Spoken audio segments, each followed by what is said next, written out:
Good morning. We're learning a Maimah Uchtavtam al Mezuzos Beisecho. Was said in 1969, based on a Maimah that was said in 1869 by Rabbi Marash. We're holding by Ois Hey. Yesterday we discussed the Dvar Machus. Ois Hey.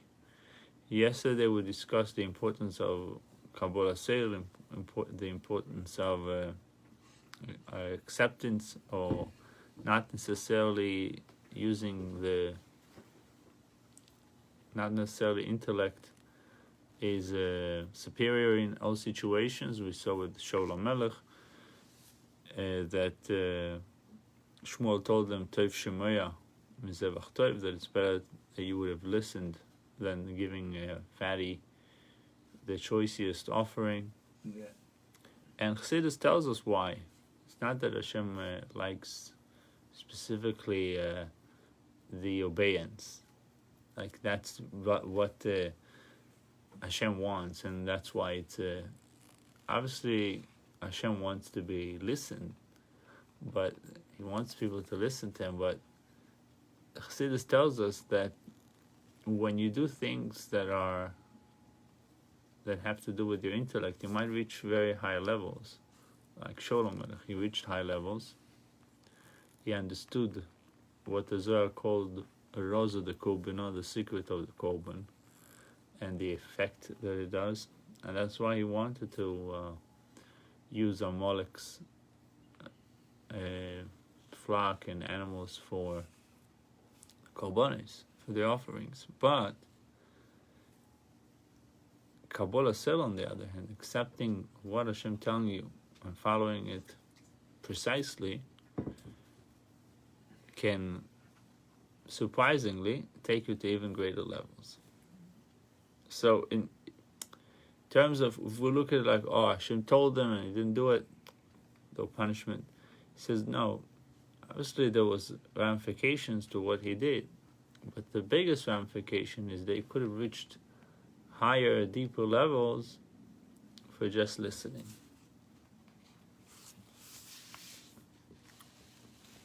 And then we mentioned what the Gemara, I believe it was a Gemara of Akama, Behei.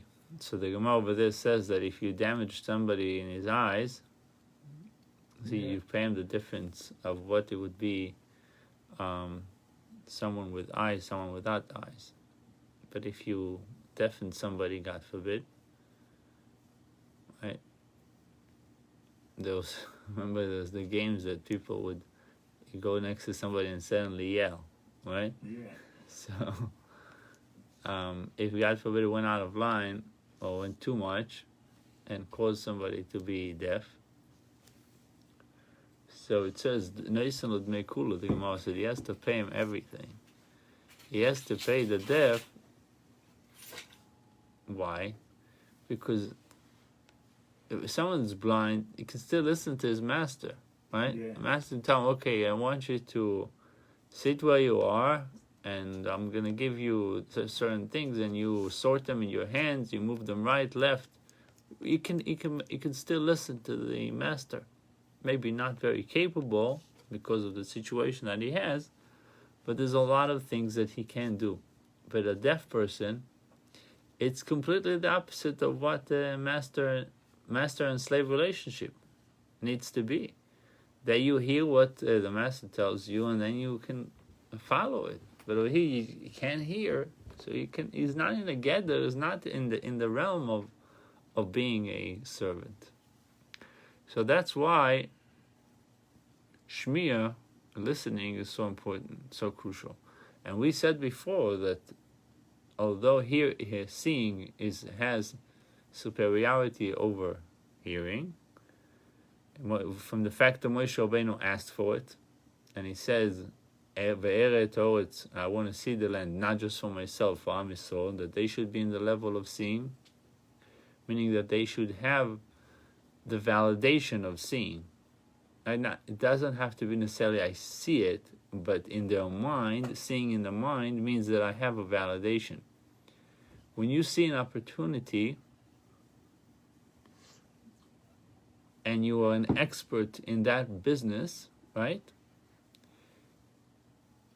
It's much more attractive to you because you're expert in the business, so it becomes it's valid to you. It's something that is confirmed in your mind as something good. On the other hand, someone else would see the opportunity and he's not an expert. He might not hop on the opportunity, not grab it because it's not validated by him. So Moshe Rabbeinu wanted validation in our minds, that when we enter the land, we perceive everything as godliness, right? We said at the end of Aleinu, Ki Hashem Elokim, in the Torah, but said every day, 3 times a day. Ki Hashem, meaning that V'yodato, there's different levels of Yediyah. But Moshe Rabbeinu, Ve'eres, so it's meaning that he wanted everyone to have validation of seeing. And then he saw that it wasn't, for him it worked, and for some tzaddikim, the Chassidus tells us that for some tzaddikim it did work. But the part that eventually we ended up with, it says, V'ato Shma, Yisrael. Now, hero, listen, Israel. This is, so he gave us the level of Shmir. But the point is that Shmir, the Rebbe tells us, obviously quoting the Maimor of the Rebbe Marash, Rabbeinu Shmuel, he says that Re'iyah has superiority over Re'iyah has superiority over Shmir, seeing over hearing, and because of the validation, but hearing has a superiority over seeing. Why? Because with Shmir you can reach higher levels. That's why Chacham Adif Minavi. Chacham is someone that uses his mind. Navi is someone that uses prophecy. It's almost like it's being injected to him. So pass it on.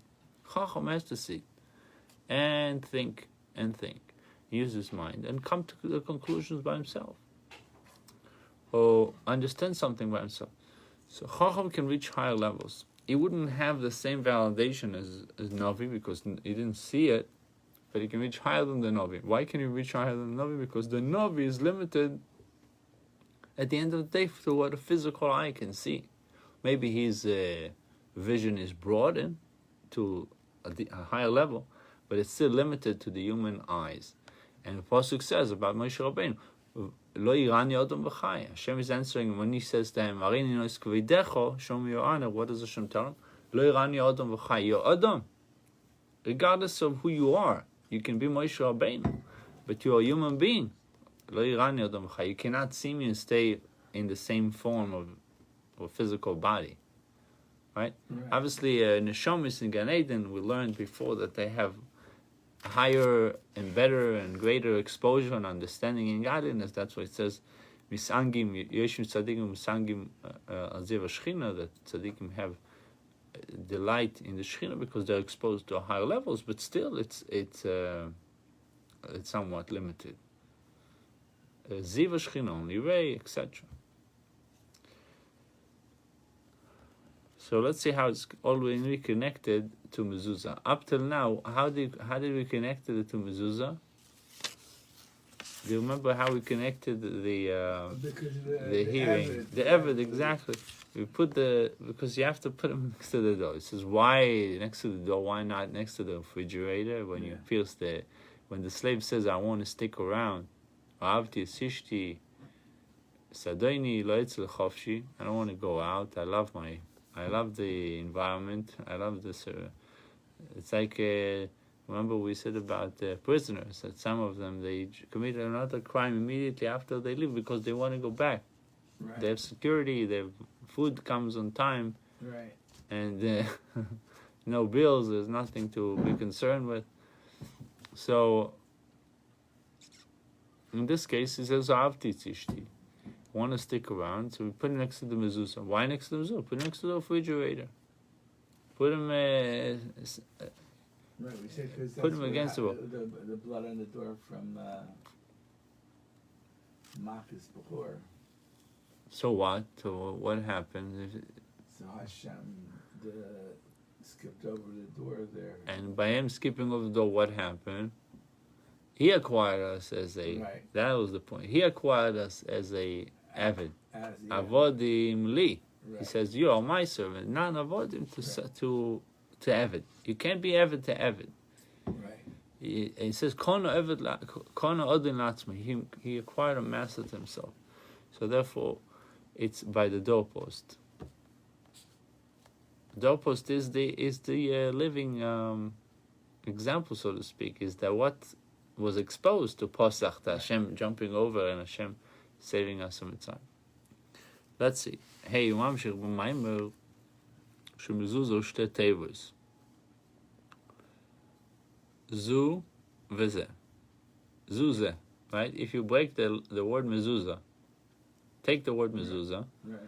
and you have zayin vav, which means zoy, and then you have the letter zeh. Right.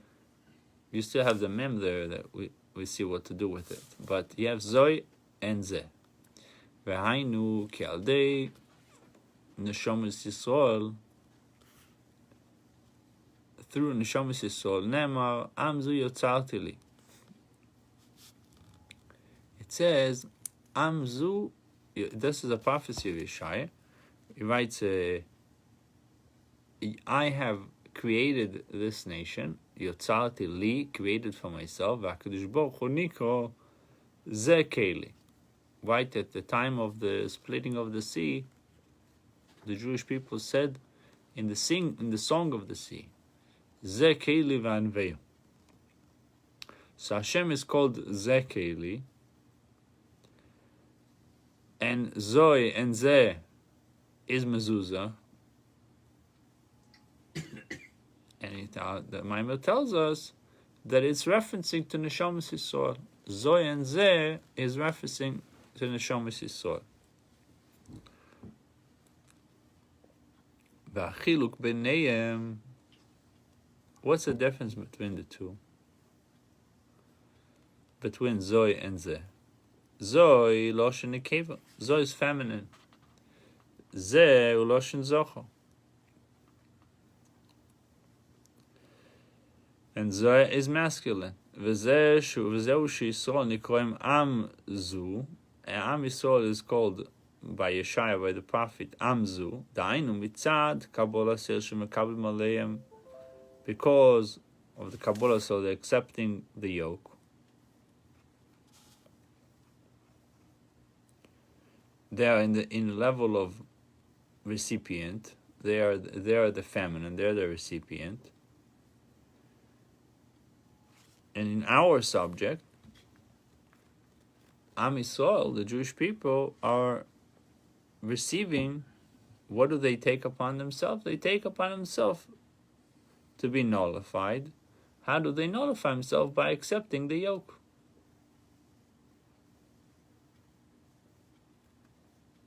That they accept the commandment, the Torah mitzvahs, the counsel of Hashem. So Zu is Am Yisrael, Am Zu Yotzati. Zu Neshamas Yisrael. Zeh is Hashem. So Tevas Mezuzah Shi Chibush Ta Tevas Zu Zeh.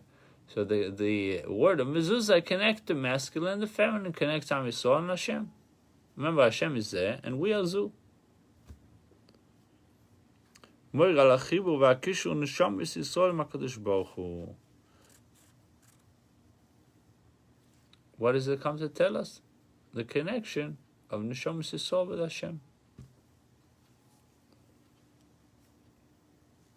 V'inyan zeh koshu im hapirush hasheni. Shmei v'mayim v'shemezuzos hainu zos moves. The Maimer that we mentioned before from the Rebbe Rashab, from the Rebbe Marash, the fourth Lubavitcher Rebbe, over there he gives an explanation. He mentions it from, he quotes it from Tikkun Zohar, and it says in Tikkun Zohar that what is the meaning of mezuzos is zaz and mavis. Zaz means usually move. He moved. Lazuz is to move. And mavis means death. So Mezuzos has the words Zaz, double Zayin. You take out the two Zayin, you have Zaz, and then you have left with Mavis, Mem Vav Taf. Now, Shamavis Shuara, Mavis is evil. Why death is bad? Because it says in Parshas Nitzavim, I've given before you today life and death. So life is obviously positive, death is negative.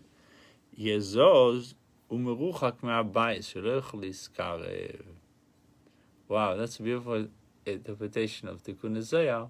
It says, Zoz Mavis, that the objective of mezuzah is to remove death from the house.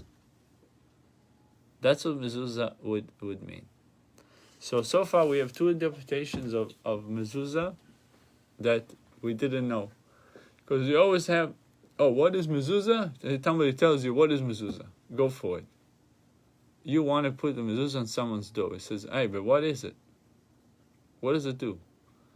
So you say there's Shin Dalet Yud on the outside, Shem V'Daltet Yisrael. It means it guards the doors of Israel.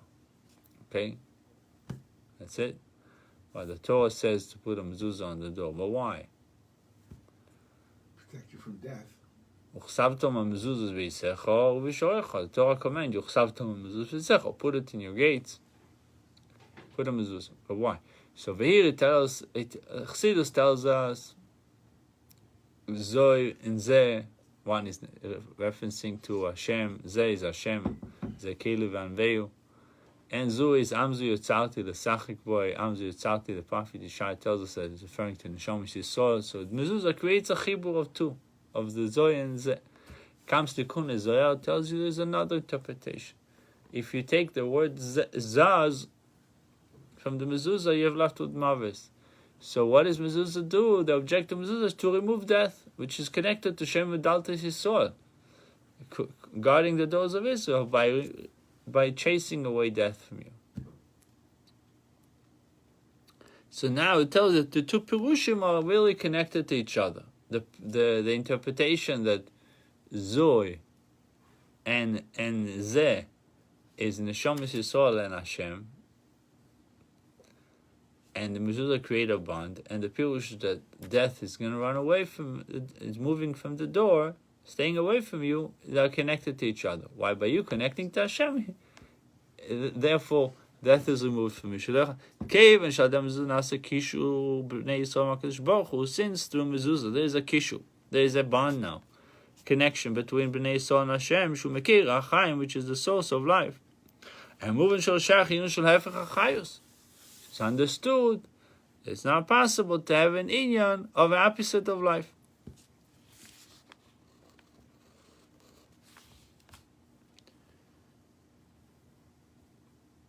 V'yesh lo yisif. In 18. V'yesh lo yisif. De'in aloshin zeh. The expression zeh shebeteres mezuzah omer al inyan hariyah. We said before, Zeh Kelev Anveyu, and that they saw godliness. So the word Zeh is associated with the ear. Each of those who cross the sea would point with their hands and say, "Oh, we see it. Zeh Kelev, this is God. We see godliness."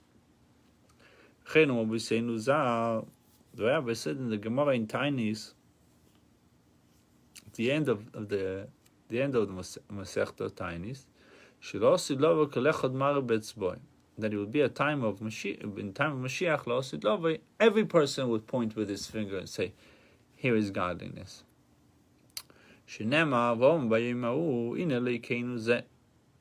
will be said on this day, "Here is Elokeinu. Here is godliness." This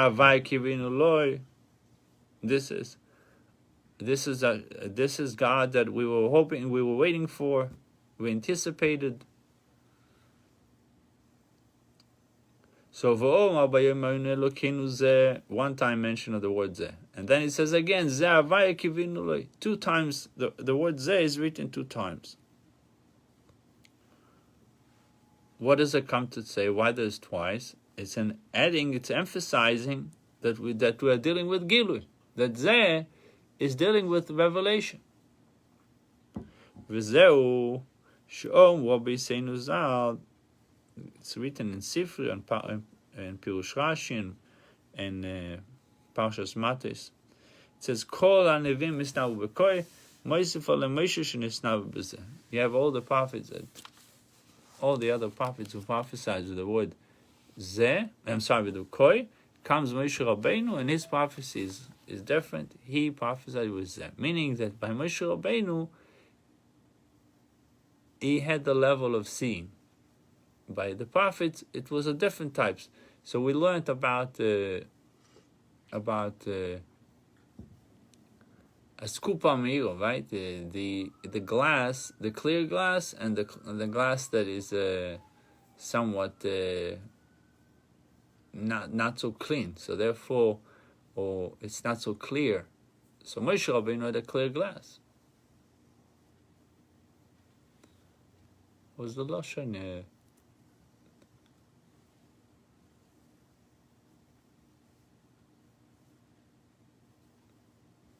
Yeah, it had a clarity. It's how about Moshe Rabbeinu that he had the difference between the prophets of Moshe Rabbeinu and other prophets, that he was seeing through a clear glass.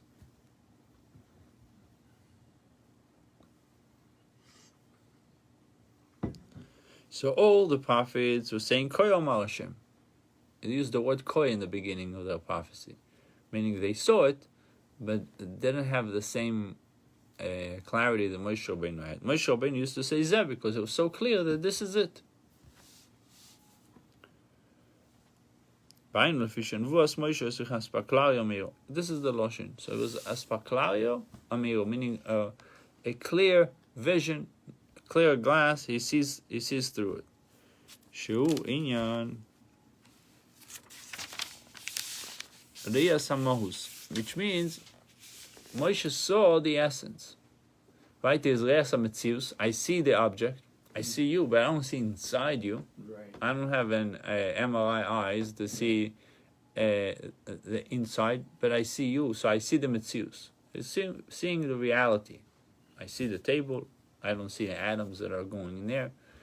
Moshe Rabbeinu sees the Mahus, the very essence of things. That's the difference between Zeh and Koi, according to Chassidus. Whether you're seeing the essence of it or you're just seeing the external aspect of it. It says about Hashem, Boichen kloyos v'lev, that He examines the kidneys and the heart. What does that mean? He looks at your kidneys, meaning that He sees the inside. Right. He sees your intentions. Right. Everybody have good ideas many times, and people have different ways of doing things, and they have different ideas of how to do things, but you don't know their intentions. The intentions can be motivated by they can be coming from a good place, and they can be motivated from, God forbid, negative things. You don't know their intentions. Hashem is boichen kloyos v'lev. Hashem, Elokim yireh lalevo. Hashem will see to the heart. He sees what truly the person is looking for. Is he looking for honor? What is he missing? Is he insecure about different things? And that's why he does the things that he does. So he's a true Robin Hood. They're looking to fix the world, you know? Yeah. We don't know. Hashem knows. So that's the difference between Riyas HaMahus, being capable of seeing right away the intentions, the depth of everything, the innards of everything, or just seeing it superficially. Can't really say that the other prophets had a superficial prophecy. They had a real prophecy, but they didn't see the mahus, the very essence. Right. That's the difference between koi and zeh. That's what it boils down to. Whether you're able to see the essence or you're not seeing the essence.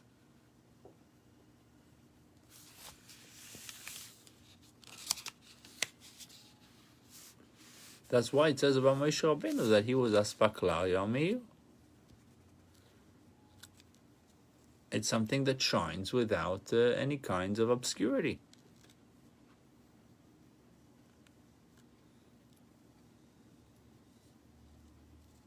Remember the story in the Gemara that the king Menashe killed his grandfather Yeshaya. Yeah. So what was his statement? He told his grandfather. It says Lo Iran Yodam V'Chai. It says clearly that no human can see Hashem and survive. Right? And what did Yeshaya said? I saw God sitting on his heavenly throne. Right. It says, how can you save So Menashe was comparing himself to Hashem. No. At that time in his life, he was wicked. No, but I'm saying. And he used said, the Torah. I'm on the throne, and you can't. You shouldn't be able to see me. If you see No. me, you should die. No. He said Hashem tells you that you can't see. How did you say what he was? In other words, he was saying you're a false prophet. Yeah. You prophesying things you didn't see. How can you say that you saw God if you can't see God? Oh, because if you see God, you'll die. Exactly. Right. That was his point. Not that he's. But the Gemara answers the question that he told his grandfather. The Gemara answers it. The Gemara says that Yeshaya, God forbid, was not alive. Was a great tzaddik. Right. So how did he say Vayel Savai? I saw God. So they said the difference between Aspaklar Yamir and Aspaklar She'en Cert and Moshe Rabbeinu had the clear vision, clear to see without any kinds of abstractions, any kinds of partitions whatsoever. That's not possible. But to see it with, it's possible. So for Yeshaya, there was some. It was Aspaklar She'en Amiro. It was some kind of he saw it. Whatever he saw, but it wasn't very clear.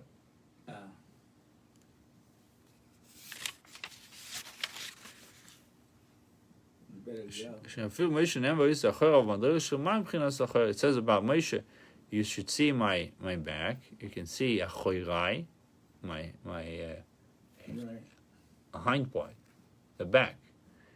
Levels that are above, he had understanding, he had grasping. So even Moshe possessed certain levels of koi, meaning not seeing the essence. Some of the prophecies that Moshe said was started also with koi. This is what Hashem said in more of a vague way, koi. Okay, we'll